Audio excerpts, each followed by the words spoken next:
Hey, Dr. Donna Marks, welcome to the podcast. Thank you for having me on your show. Thank you. So, yeah, tell me about your book. It's very interesting to me. Exit the Maze: One Addiction, One Cause, One Solution. Thank you for asking. It just came out last week in a revised edition. I originally wrote it and self-published it, and it won so many awards that I was telling somebody about it, and they put me in touch with a book agent, and it was republished by Beyond Words Publishing. They're wonderful, and it got released on Amazon. It's being distributed to bookstores by Simon Schuster, but it's also available on Amazon, Barnes and Noble, and all the other sites. Yeah, And that's my a web and my webpage, drdonnamarks.com. oh, that's great. Yeah, definitely. People listening, go visit the webpage, drdonnamarks.com. Um, and that's incredible that you started out by self-publishing, because I know that's not easy. Tons of people self-publish books on Amazon all the time that, might never even be seen. So to not only have readers and but to also win awards that way and to get the attention of a big publisher. I mean, that's really incredible. That people are really tuning into your message. Thank you. I'm actually doing there's a Palm Beach Writer Society here in Palm Beach, and I'm actually doing a presentation on from self-published to finding a publisher and the steps and missteps involved in that. So it was I could probably write a book about that. It's a real learning curve. Yeah, yeah. In fact, maybe we can talk about that later because yeah, I'd like to one day move in that direction. Self-published a couple books just for the fun of it, really just to get my name on Amazon in case anyone ever happens to type it in the search bar. Yes. But yeah, of course, I'm sure a lot of aspiring authors or actual authors who want to get the word out, that way through a book would love to Right. learn, What did you write? well, so far they're really just collections of blog posts. I love blogging. I write blog posts all the time. I write blog posts for other people also. Um, that's kind of my new job as I become a ghostwriter for some different websites and SEO writing. But every Oh, once in a how while, fun. yeah, every once in a while I'll collect all the blogs on a topic, and I had put one up on opioid addiction, and I took that one down because I felt like some of the material was dated and it was from my early blogging days. And I have one up on alcohol treatment, and I want to put one together on benzodiazepine tapering. And the good thing about collecting blog posts and making each one a chapter is that the material is already written. I just have to put it together and publish it. Yes. Yes, I like blogging too. On my website, I do one every week, and then people register to receive them, and it's fun. And you can really get a lot packed into 1,000 words or less. So Yeah, it's a very powerful way to kind of download information so people can, it's very palpable. Here's the how you identify it, here's the steps, here's the solution. And it helped. I get a lot of really great feedback on blogs, so I'm sure you do too. yeah, yeah. Blogging is a great way to communicate and to get your message out. Definitely. Now about It's your a book. really dynamic book. It's hard to get people to read them.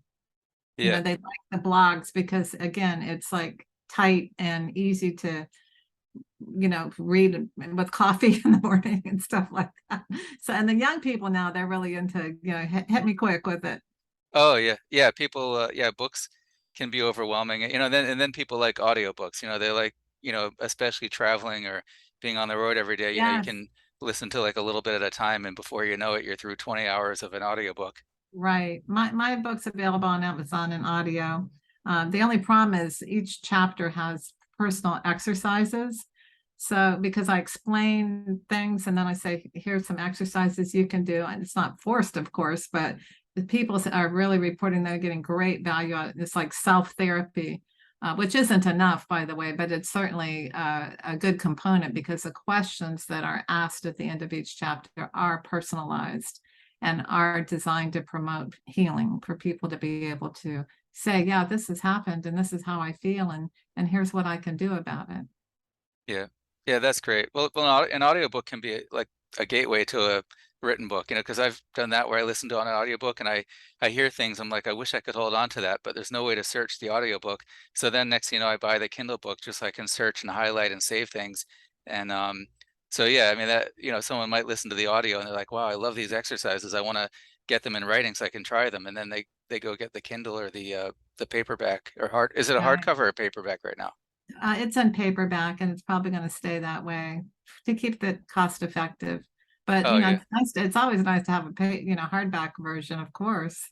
Oh yeah, yeah, but But you don't want your book to be just laying on a coffee table not being used. You want people to read it and get something out yeah, of it. yes.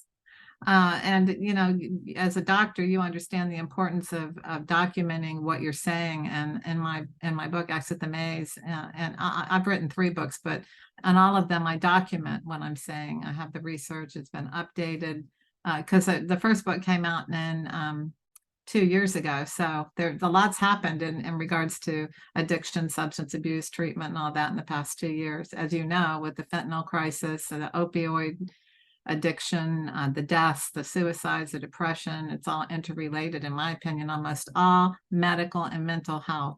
I didn't say all, just almost all medical and mental health illnesses are at the root addiction. Oh, okay. Oh, that's interesting. Yeah, because and and you there was some mention, I think, and it might have been the foreword of the book, but there was mention of the um the addiction epidemic. And or maybe I don't know if it was epidemic or pandemic, I but say it's pandemic, yes, it's worldwide. yeah, so I mean it clearly is. And and there's tools that are proven to help with certain addictions. There's medication assisted treatment definitely for opioids that can get that can be life-saving, especially with fentanyl out there. Um, and we saw how fast they jumped to make vaccines, for COVID. And that's the big question. Why is nobody jumping in that same way for addiction, when Well, addiction because is so widespread? right, if people weren't addicted anymore, the medical industry and the pharmaceutical industry would collapse Yeah, yeah. So unless they converted to prevention instead of treatment. yeah, yeah. And there's tobacco, alcohol, Right. gaming. So it's alcohol, sugar, drugs, and trans fats that cause almost all major medical illnesses and death, heart attack, stroke, lung disease, kidney disease. I mean, I see it constantly. People come in here, they have a kidney disease or they have a lung disease, but it's really they have an addiction.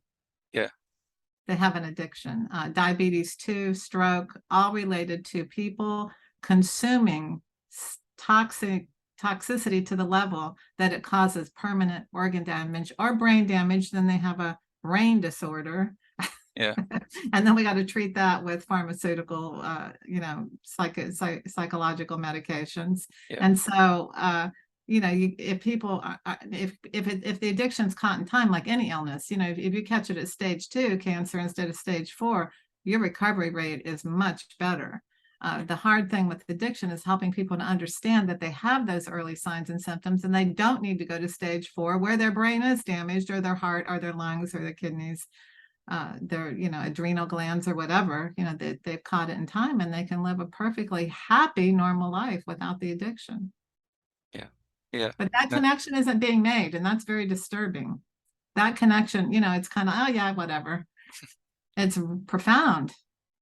oh yeah, yeah. Well, that's um, the food industry is powerful. The sugar industry, here in Florida, apparently the Everglades are being destroyed by the sugar company, and of course they win in the end because that's where the money is.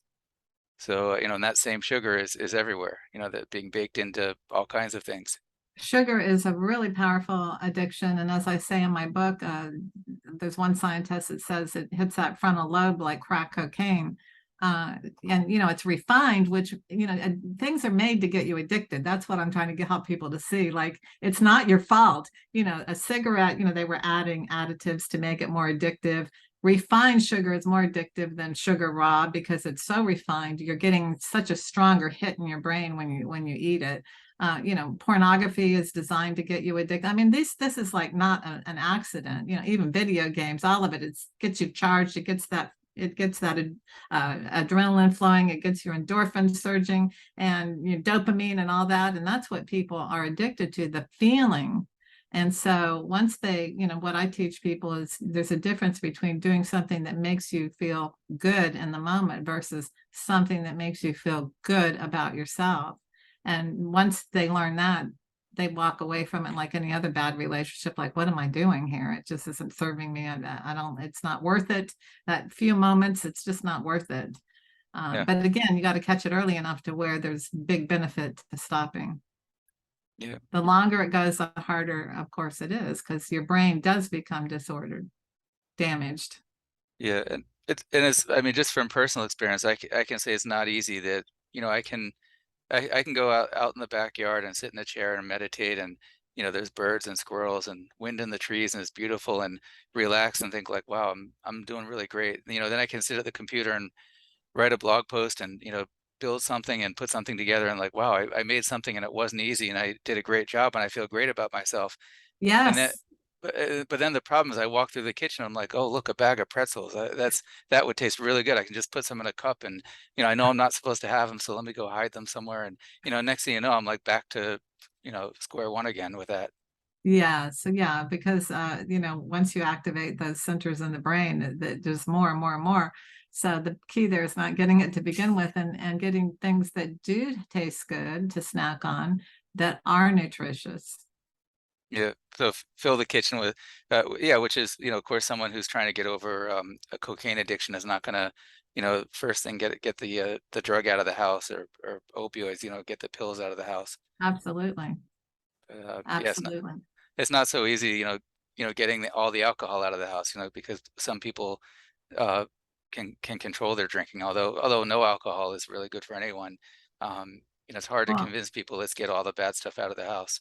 right. I think, when you're first detoxing, to reduce the stimuli that would trigger someone to think about it when they may not be thinking about it is a good idea.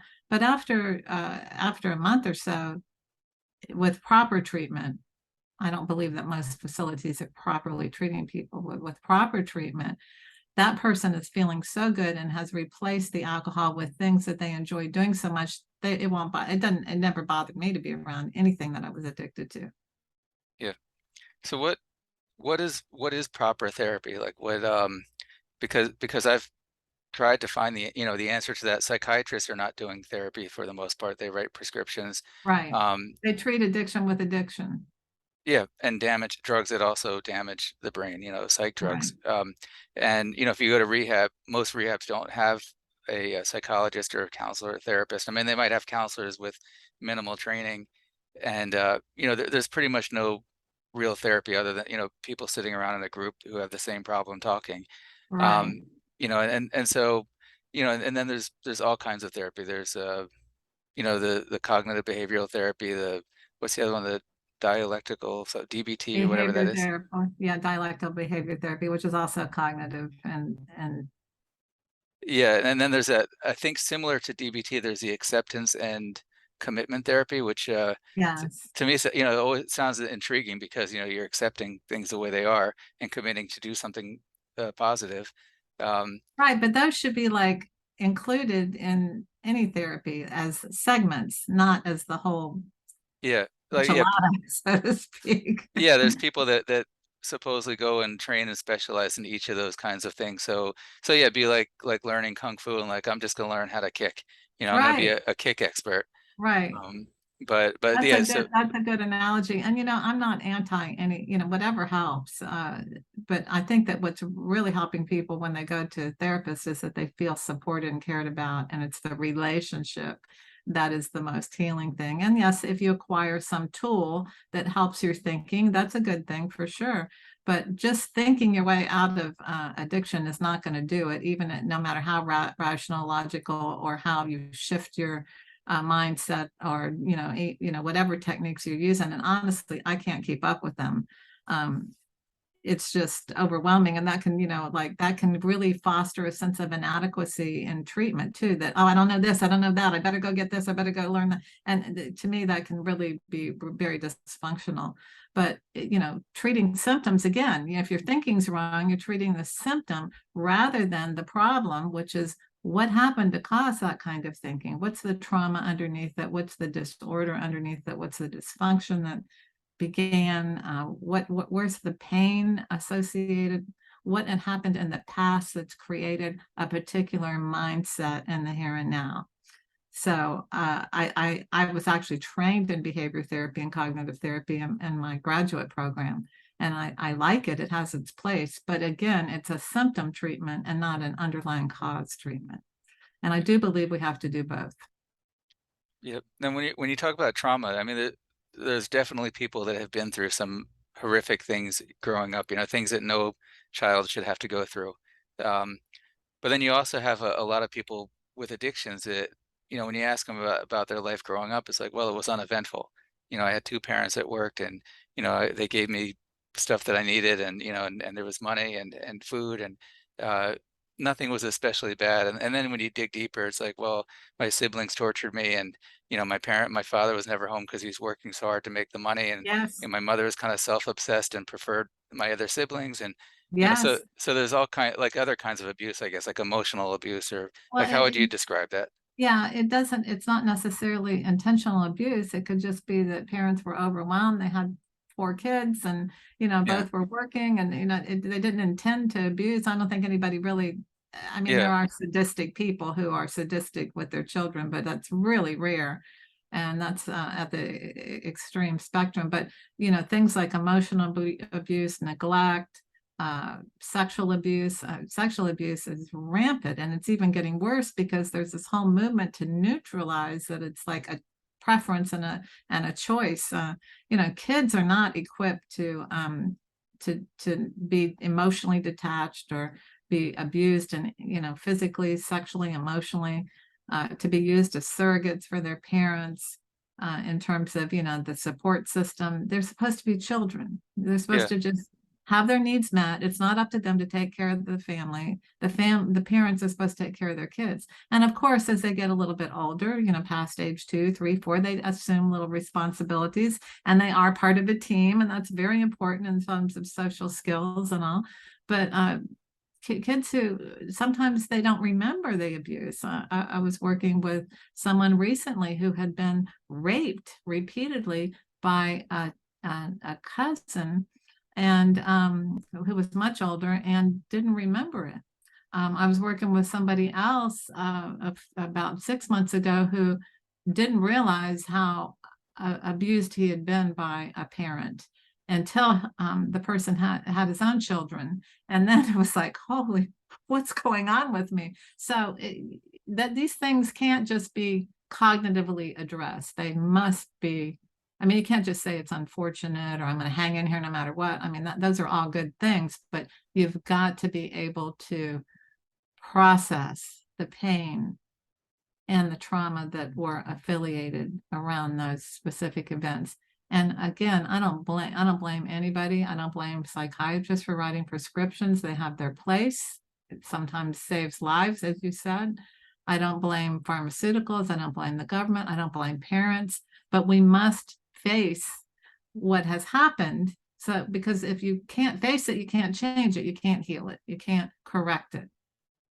yeah, yeah. And no, in your book, I don't think that you especially like or recommend like these 12-step programs like Alcoholics Anonymous and Narcotics Anonymous.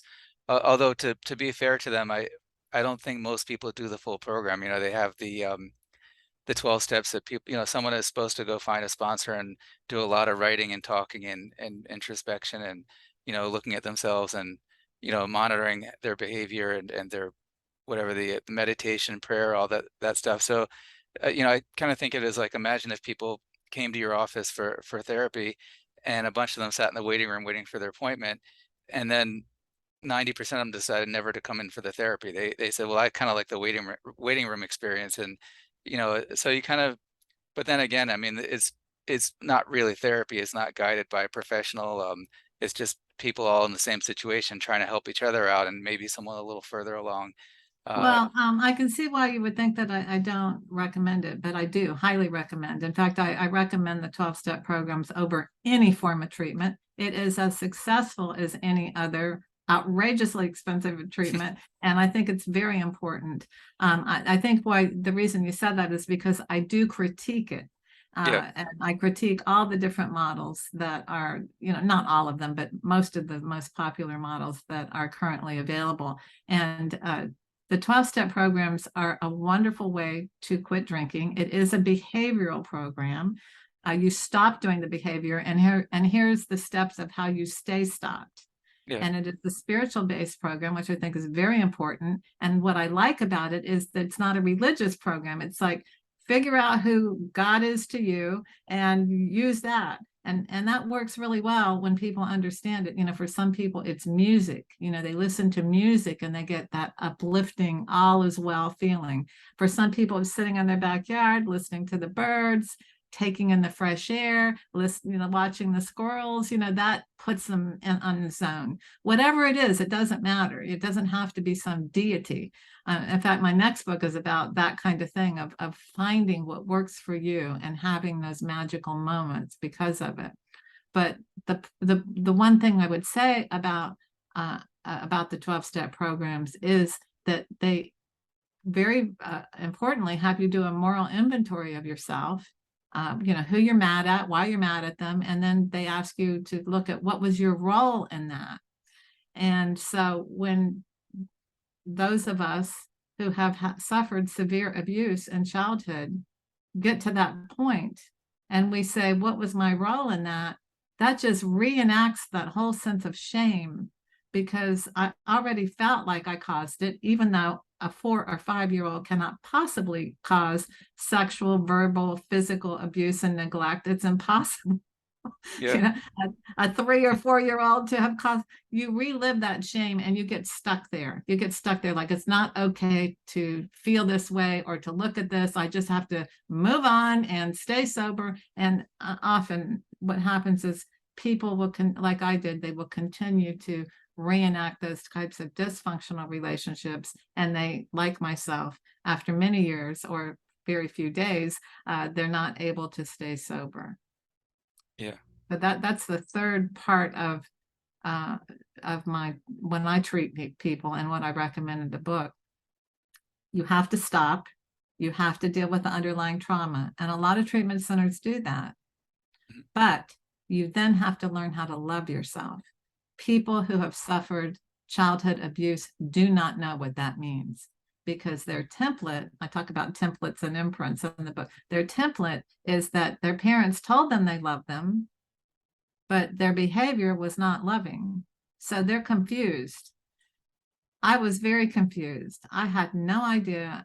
I was sober for 23 years and relapsed because I did not know how to love myself. I kept reenacting those primary relationships and finally just said, screw this program, screw this whole situation. This isn't working for me. There was a lot of other things going on too, like cancer and death of a former spouse and fires and hurricanes that were downloading me with constant unmanageable stress.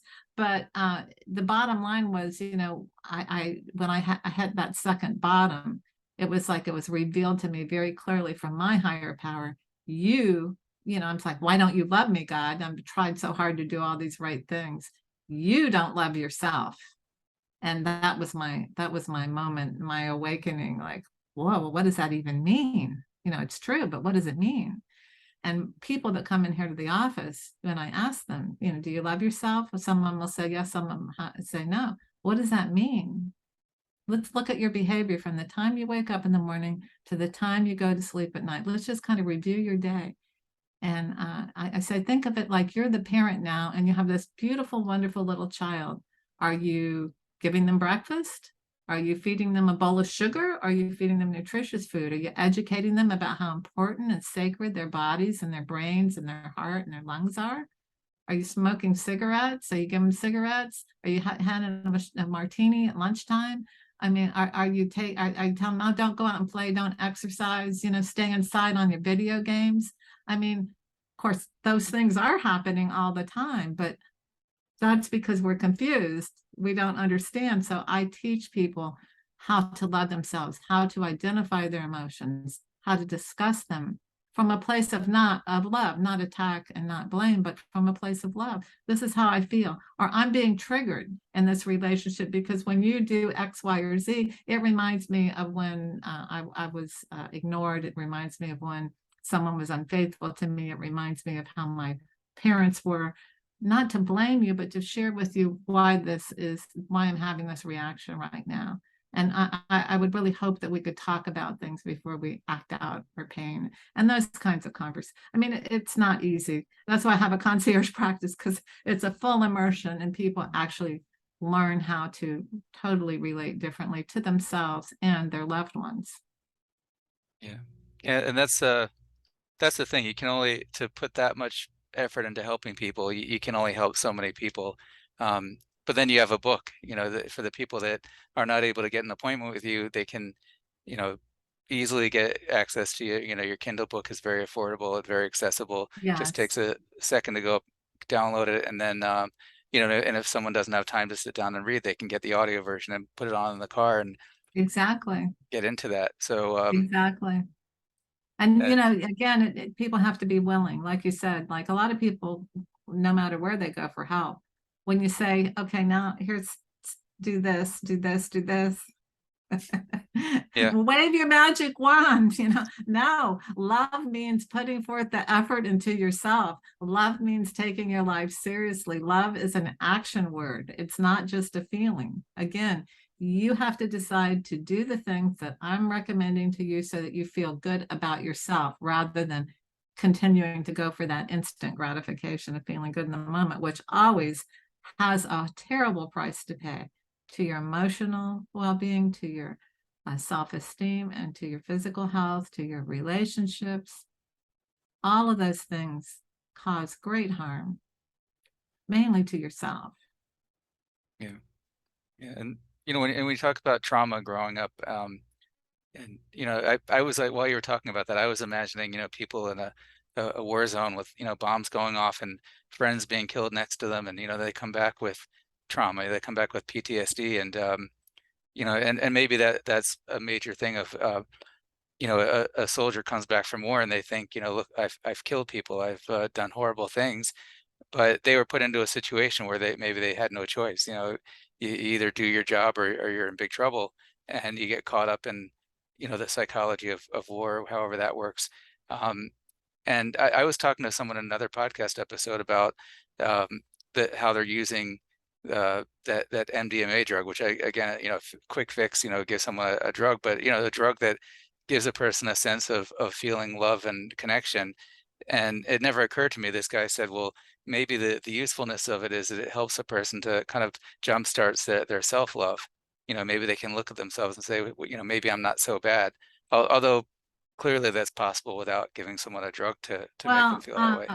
some people have done the gamut of therapy. I think that I'm not opposed to MDMA, especially with war vet PTSD, because the evidence is coming in. I've talked to some people who who administer it and who have undergone the treatment, and I do believe they have benefited from it. But I don't think it should be the first resort. And the problem with it is that they might heal that specific trauma, but if they don't learn how to, same as any other thing, if they don't learn how to love themselves, which means engaging in behaviors that keep you physically and emotionally healthy and feeling good about yourself, then it's only half. Like any other form of treatment, it's only half of it. Yeah. Yeah, it's there's a doctor, actually Dr. Michael Miller. I love reading his posts on LinkedIn, and he always says, in medication assisted treatment, too many doctors are doing the M part and not the A part, which he means by, we're not doing the therapy and the work, just giving people a Right. prescription. So many people I'm seeing coming out of treatment now on different kinds of, I mean, there's just a gamut of medications. When I went to treatment in 1986, they didn't give anybody medication for a year unless they were severely psychotic, or suicidal. And they said, let's give your brain a year to re-regulate. And I personally don't believe that addiction is a brain disorder. I think your brain becomes disordered from addiction. but it can heal if with the proper nutrition and therapy and lifestyle. But now it's like standard procedure, whether it's almost all medically assisted treatment. The insurance companies pay for it. Yeah, the relapse rate might be less, but you're still addicted. You're going Yeah. on Suboxone and all these different drugs, and try getting off of them after you've been on them a while. A lot of the antidepressants, even though they're not mood altering, I have seen people in my office months and months and months going through pure hell trying to get off these some of these antidepressants, and then giving them to children when they're young is really, while their brain is developing, that brain is never going to be normal. It is conditioned to the drugs that it was on. And we know that children, even though there's so much research to the contrary, that ADH drugs, Ritalin and Adderall, don't lead to addiction later on. Well, those studies are mostly done by pharmaceutical companies. Yeah. And people who want to sell the drugs. So you have to dig deep, but there is research. I mean, it only common sense, and I have a lot of young men that I've worked with in their 30s and all. They're like, I was definitely amped up on it, and I took extra to get that good glowy feeling and, really charged up, and trying to get off of it is a nightmare. Yeah.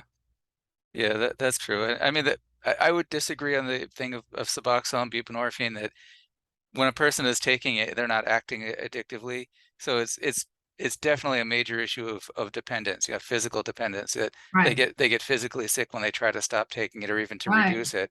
right. But But you're supposed to be weaned off of it while you're in therapy. And like you said, yeah. they get the scripts and they keep getting the scripts. Oh yeah, there should be a tapering The process, assisted treatment part is missing. right. Yeah, there should be a plan, if you'll reduce it gradually over a period of time, and eventually you'll be done with it. There should be an end plan. And That's the way it's designed, but that's not what I've observed in the people, and that's certainly not the entire world population, but the few people that I've worked with who are on it can't get yeah, off. yeah, and that's also another category. There's people who are dependent on benzodiazepines, and not really addicting drugs, but they create a very strong dependence. I mean, it probably worse They're than opioids. psychologically addictive. Yeah, And they're debilitating because you go to the doctor, you're feeling anxiety. I don't even believe in the anxiety. I call it fear. Let's talk about your fear and how we can help you to overcome it. But anyhow, that's what I do. But yeah, they go to the doctor that I'm feeling so anxious, I can't sleep, I'm and I'm shaking, and my mind is racing. Oh, you're suffering from a chemical imbalance. You can't help it. It will never get better. Here's your benzodiazepines. And, they do get high, and sometimes people are inclined to use them. There is an extremely high overdose rate because people drink and take benzos, and their brain, like the opiate crisis and the fentanyl crisis, shuts down, and they die in their sleep. They overdose, and it's all over. There's not enough warning about this. Try getting someone off of it. I mean, I've worked with people who've gotten off of everything but their benzos, and yeah, I can't do that. I mean, I just can't function. You don't know how bad my panic attacks are. You just don't understand. I'm like, well, until you get to understanding the root of your fear. Like, and sometimes these people, it's bizarre. Sometimes these people do like extreme sports. I mean, you can overcome your fears of that. Sometimes people are surfboarders out there with great whites, but yet they have panic attacks on randomly. I mean, come yeah, on. However, you learned how to drive a car or get in a surfboard when you knew you were had sharks around, you can get over anything, and it's just a matter of being willing. But that psychological dependence, I don't want to let go of my blankie. What will happen? What will happen the first time my heart starts racing and I can't breathe? What if well, nothing's going to happen. You might get a little dizzy, but nothing's going to happen. You didn't die before you went on the benzos, and you're not going to die if you get off of them, yeah, especially if you learn how to love yourself. yeah. Well, of course, the getting off is not an easy thing. That's like also a tapering process, and something that Oh, any to do kind of over time. medication, I don't, people ask me, I said, you have to ask your doctor who prescribed it.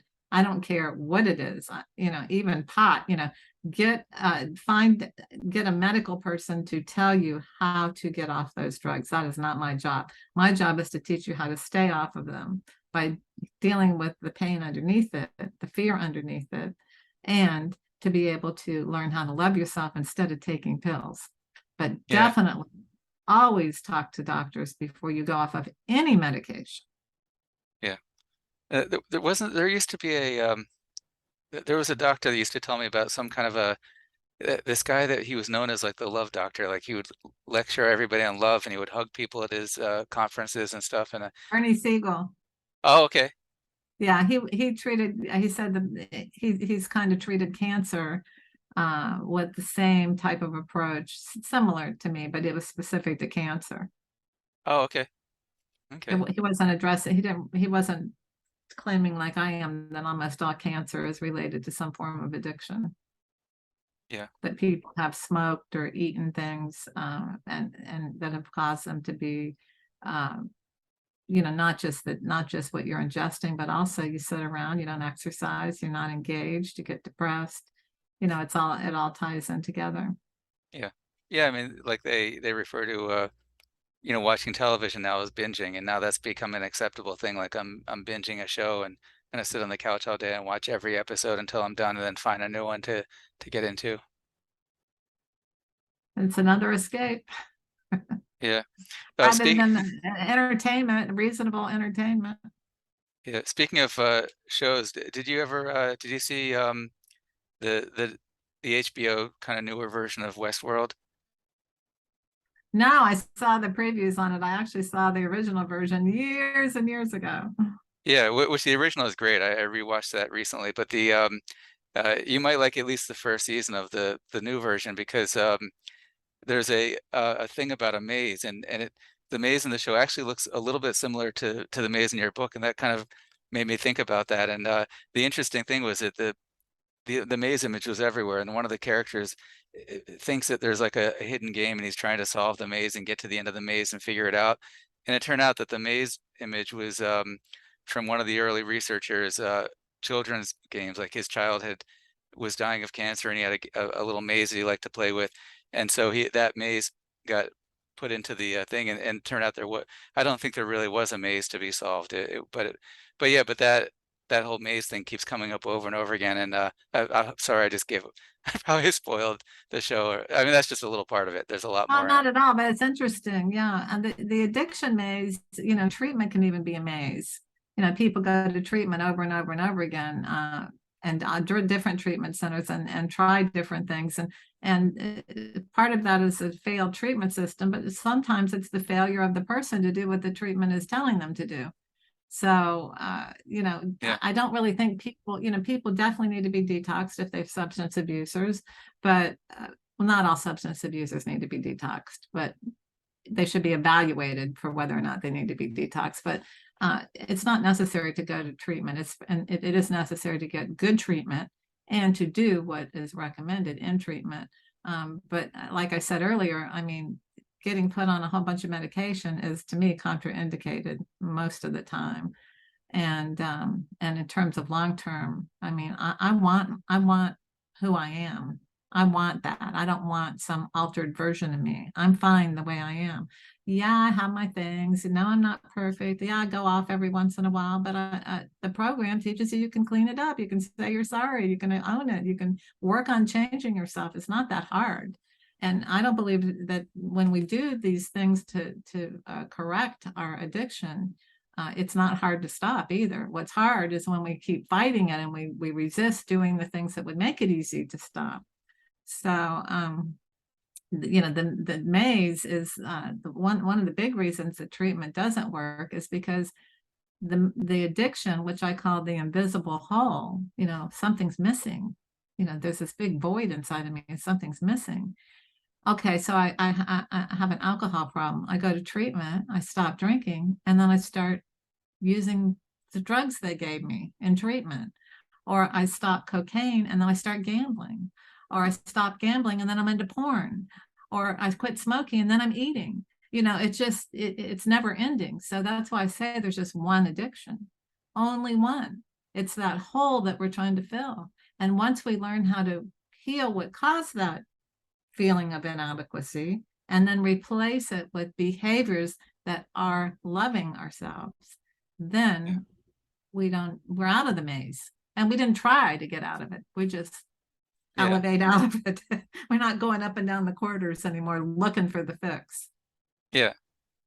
That, so what do you think about like with they have the stages of addiction. People talk about the 6 stages of addiction, and the first stage, that pre-contemplation, where a person is supposedly unreachable, and not that they're completely unreachable. You can maybe plant the seed of like, there's stuff there's tools waiting for you, there's people waiting to help you when you're ready for help.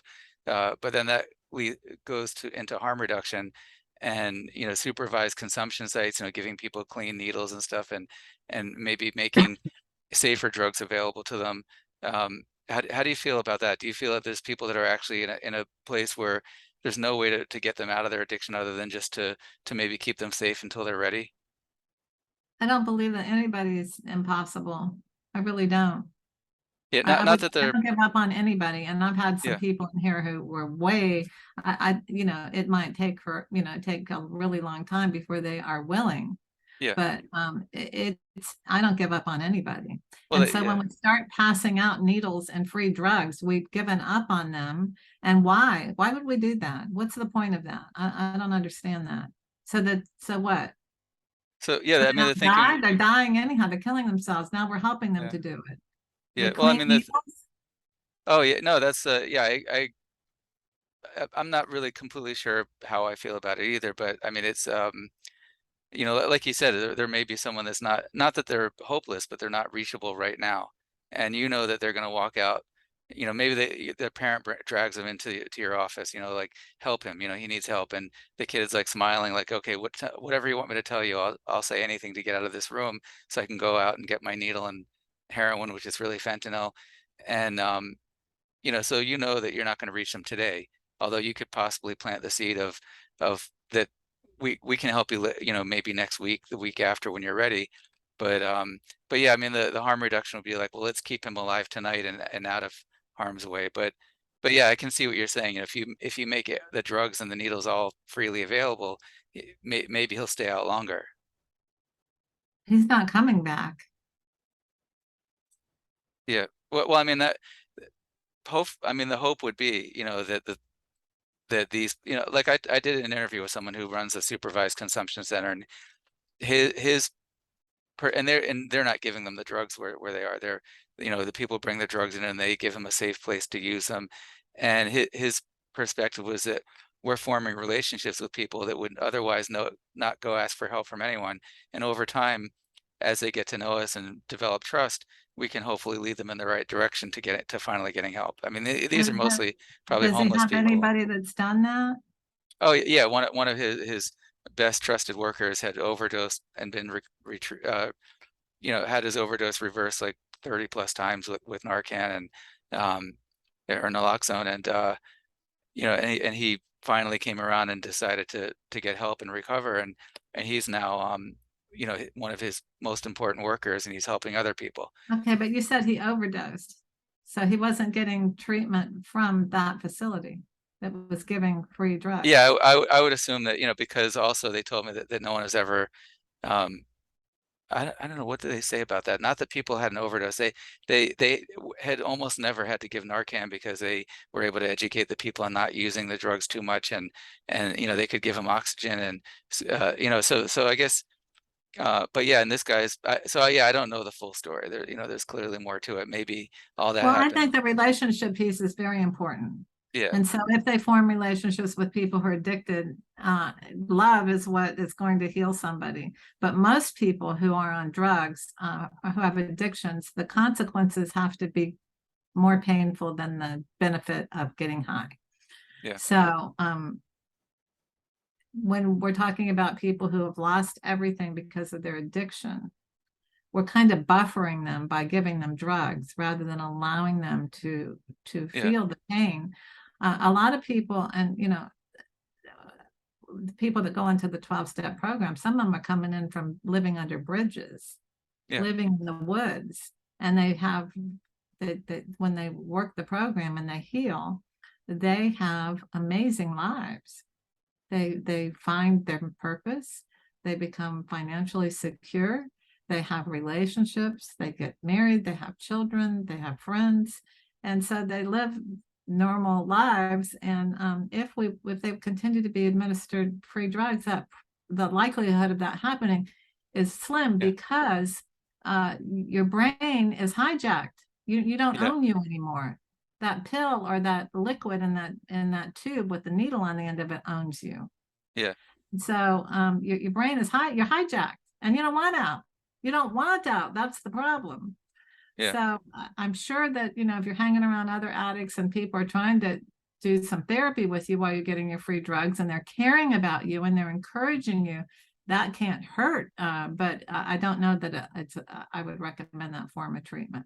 Yeah. Well, in that particular safe consumption site, they were not giving people money or drugs. So yeah, somebody walked in the door and said, I'm here. I see you've got all the clean needles and syringes, but I don't have money or drugs. They would probably tell them, well, we can't help you, but we're here for you. And so yeah, I mean, yeah, so those people are still suffering consequences. They're just at a lower risk for endocarditis, hepatitis C, and things like that, HIV. So but And yeah, I that's mean, important. That's important. yeah, but there's good and bad arguments on all sides. But I would agree definitely. Someone going to a psychiatrist thinking that they're going to lay on the couch and get an hour of psychoanalysis, and then they get a handful of prescriptions for a benzo, a antipsychotic, and an antidepressant. That's not the right way to go for a lot of people. For most. Yeah, From us, because it invalidates who you are as a human being. And I don't believe that people are born with brain disorders or any other kind of defects. Now, of course, there are people born with defects, of course, but even people, you can Google motivational speakers with birth defects, and you'll find at least two or three who are highly successful, very happy, productive individuals. So even with handicaps and limitations, we don't have to be drug addicts or have addictions when we know who we really are. And who we really are amazing creations. And all of us are here for a reason and a purpose. And drugs and alcohol and food and all these other gambling and porn and shopping and all of that is a substitute and a defense against embracing who you really are and why you're really here, which is to share your gifts, share your talents, love and be loved, and have a glorious life. I mean, this is a playground, and we've turned it into a nightmare. And it's up to each of us individually to recapture that essence. I believe that babies are born perfect. Things go wrong. Again, not to blame anybody, but to understand that the children, in order to grow up without that invisible hold, certain things must happen. They must have secure attachments. They must feel safe. They must feel loved. And when that happens, they just automatically go about their business in life doing the same things, forming secure attachments, taking care of their needs, and feeling loved and giving love. yeah, It's just, the kids that go to parties who have that are like, why are these people acting like idiots? I don't want to do that. yeah, yeah. That's a good point. Yeah, that definitely. Um, and for people that didn't grow up that way, the people that had a crazy upbringing, um, there's still hope. I mean, you can still choose to be happy and choose to love yourself and choose to love other people. Um, so what would you say, like, for someone listening right now that's miserable, that has like maybe a pile of drugs in front of them, or a whole pizza, or whatever, and what would be the next step, like, right now? Well, maybe they could just stop and say, is this why I'm here? Is this why I'm on this planet, to sit here and just look at this pile of drugs and keep taking them and be completely hijacked? I don't have my mind anymore. I don't have my freedom. I'm a slave, and I've got chains around me. Or, then it's so easy to just pick them up, throw them down the dumpster, get to some meetings, get to the right kind of help, try something else. I mean, it can't hurt. It Yeah, can't hurt to have you back and to face whatever in you is so uncomfortable that it's unbearable. Because if you face that, then you can heal it. And then you can learn how to replace all those drugs with moment to moment activities that make you feel good about yourself and make you feel loved and secure and happy. Yeah. And what, like, just give us like a few examples, like some activities that, like say that Mhm. we finish the podcast right now and I have a food full of kitchen. I mean, of course, I know I shouldn't be eating all that. I've got a ton of work I could do, like fun work, blogging and putting things together. I love playing with, music and things like that. I go play with the kids, of course, which I'm going to do. But for your average person, like which me included, like what are some positive things, like probably not a Disney World trip, or that's just more money and more fake entertainment, although it could be positive in some ways. But like, what's something that someone could do right now that's positive? Well, I actually, in my next book, we talk about this 77 ways to self-love, but I also believe I have one on my website, 101 plus ways to self-love. But first of all, why am I doing this? Why am I allowing something to control me and rob me of who I am? And then, everyone that's substituting addiction for love is really trying to connect. So I can't tell people how to connect. I can ask them, what makes you feel connected?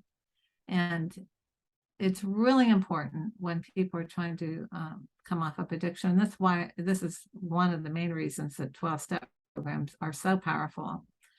When someone has gone from isolation back into the herd, even though, often people go to those meetings, I can't relate because their disease is evaluating the situation.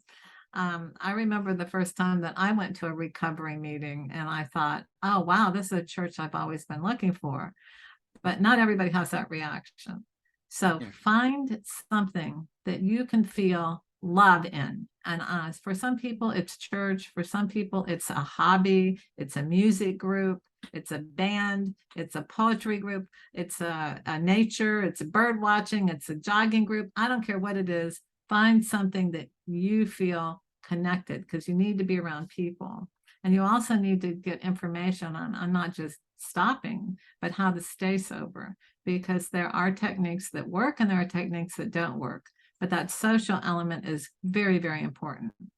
Then to kind of break it down to what I was saying earlier, as if you were a small child, wake up in the morning and feel some gratitude. I used to wake up at my grandmother's house and I could hear the birds outside, and that gave me a happy feeling. The sun was shining and the birds were there, and it gave me a sense of a spiritual connection. I like to pray when I get out of bed in the morning. I like to pray before I go to sleep at night, but some people just aren't into that, and that's okay. But make your bed, because when you walk back in later, you're going to feel good that you did that. That's an example of doing something that makes you feel good about yourself. Eat healthy, get rid of the junk, eat healthy things. And one of the things I teach people is whatever your addiction is, you can actually turn that into a hobby or a career. So I was recently talking to a man who had food issues, and he started making recipes of some of his favorite healthy dishes, and even improvising and creating his own healthy dishes. There's some people who had sugar addictions who've written and published sugar-free recipes that are delicious. I've tried some of them myself. They're wonderful. I've sometimes made sugar-free, gluten-free chocolate chip cookies. People didn't even know they weren't the real thing. So whatever your addiction is, you can turn that into a hobby or even a career. A lot of people who have had substance abuse issues become addictions counselors or coaches. Whatever your hobbies or interests are, it doesn't have to be related to addiction. Expand on those. Get back in school, take classes, help other people learn those tools. There's just so many ways to love yourself. To exercise every day. Be grateful. When your mind goes negative, this is a cognitive part of it. When your mind goes negative, counter that with something that you're happy about. And there's always something to be happy about. If you're so in so much darkness that you can't find anything, find something, because it might even be the fact that you have a pencil on your counter. And that pencil is of value. Without pencils and pens, where would we be? And we take so much for granted. We just look at everything and, oh, so what, big deal, no. But when we're grateful for everything around us, even if you're homeless, you can be grateful for the sun and the trees and the birds. When you maintain that sense of appreciation, you start looking and noticing things, and be the love that you want. When we're addicted, we're trying to get. One of the things I talk about in my books is to have love.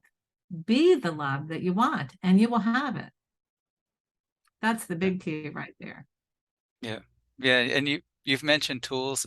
Tools are important. They sometimes talk in recovery about that, about everyone shares their collection of tools, and you can add a new tool to your toolbox. And you've got a lot of great ideas. I mean, of course, gratitude is important, but it sounds like you kind of remind me of, like, you're like when it comes to tools of recovery, you're like the Home Depot of recovery. You've got like so many tools to offer people, and maybe not everybody needs the same set of tools, but if you give say these are the 20 things you can do to be happy, and everyone's like, well, someone else gave me a list of 15 things and 30 things, and I can't keep track of it all. Like, well, I guess people can take what works for them and put together their own set of tools like that, customized just for them. Yes. Yes. Thank you. I like that Home Depot toolkit Yeah. for recovery. Yeah. So, You but say you're in Florida? yeah, yeah, in Fort Lauderdale. Oh, nice. Are you So, yeah. still practicing? Oh, yeah. Yeah, definitely. Oh, good. So you must be helping a lot of people Well, it's kind of with your similar to you. awareness of, Yeah, similar to you as far as the actual practice. I mean, I only have the capability of working with a relatively small group of people. Um, but yeah, the hope is, through blogging and podcasting to, carry the message of recovery and tools of recovery to as many people as possible and make it yes, available to anyone. yes. So, Yeah, fantastic. so again, yeah, can you repeat what's the best way, probably the best way to get into to learning more about you and your books and your message is to go to your website first. Go to the website. There's all kinds of blogs. There's also 3 meditations. There's no charge. We don't have subscriptions. It's all free. And I also teach A Course in Miracles online and in person every Wednesday night from 6 to 7. We're on holiday break right now, but after the first Wednesday in January, we will be resuming. That's a whole nother topic, but a lot of people in recovery, when they get to that 11th step of prayer and meditation, they want more. So a lot of people tend to gravitate towards the Course in Miracles because it is not religious, and it teaches you how to use your mind to access the inner love instead of the inner fear.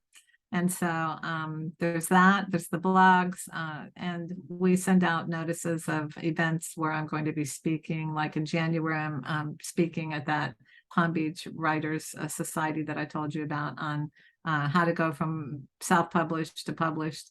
And so it's fun. It's a community. My mission is to save 1 million lives in the next 10 years from addiction. Oh, that's incredible. And I think you're definitely on your way to saving at least that many. And so people can find you. What is the website again? www.drdonnamarks.com. Okay, perfect. Thank you. And Thank again, you. what's the most recent book? What's the title again? Exit the Maze, One Addiction. It's right here. One Yeah. addiction, one cause, one solution. And we'll have another book coming out in April called The Healing Moment, 7 Paths to Turn Messes into Miracles. Oh, can that maze be solved? If you take a pencil and go through the one on the And book? now the addiction maze can't be solved. There's no Okay. way out. You just go from one quarter to the next. Okay. And it Yeah. represents the invisible hole too. You Oh, got to wow. stay in that hole to be able to move out of it. And it's upward, not sideways. Oh, there's so much. Yeah, there's so much to this. So, yeah, Dr. Donna Marks, thank you for joining me on the podcast today. Thank you very much for having me. Thank you.